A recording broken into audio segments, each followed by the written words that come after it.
1 লাখ টকা ললেও 1500 কোটি টকা মোৰ ঘৰত জমা হলহেঁতেন আৰু চাকৰিৰ কাৰণে 1 লাখ টকা দিয়াত কোনেও আপত্তি নকৰে যায় 1 লাখ গলে গল লৰাজনৰ ঘৰতটো চাকৰি হল কিন্তু আজি আপোনালোকে চাওক 1 লাখ লৰা ছোৱালীয়ে চাকৰি পালে অক্টোবৰ মাহত আৰু 50,000 লৰা ছোৱালীয়ে চাকৰি পাব এখন তামোল পানৰো খৰচ আজি বিজেপি দলে লোৱা নাই কোনেও ক'ব নোৱাৰে যে এই লৰাজনক চাকৰি দিবৰ কাৰণে মুখ্যমন্ত্ৰী যোগেন মহান তপন গগৈ ময়ূৰ বৰগোহাঁই কুশল দুৱৰী কাবাক আমি ধৰ্মেশ্বৰ কোঁৱৰ কাবাক আমি এখন তামোল হলেও খুৱাইছো আজি আমি উলুটাই চাকৰি পোৱা লৰাৰ ঘৰত গৈ গামোচাৰে তেওঁলোকক সন্মান জনাইছো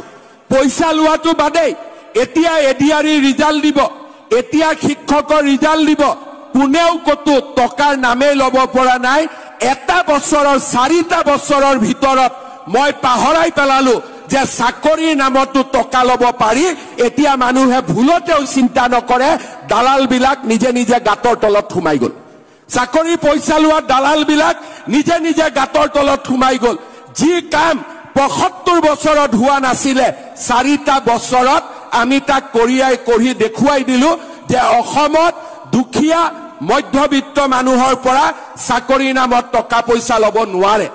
আজি ঠেলা চালকৰ লৰাই চাকৰি পায় ৰিক্সা চালকৰ লৰাই চাকৰি পায় বাগিচা লৰাই চাকৰি পায় গাঁৱৰ লৰাই চাকৰি পায় মাত্ৰ পঢ়া শুনা কৰিব লাগে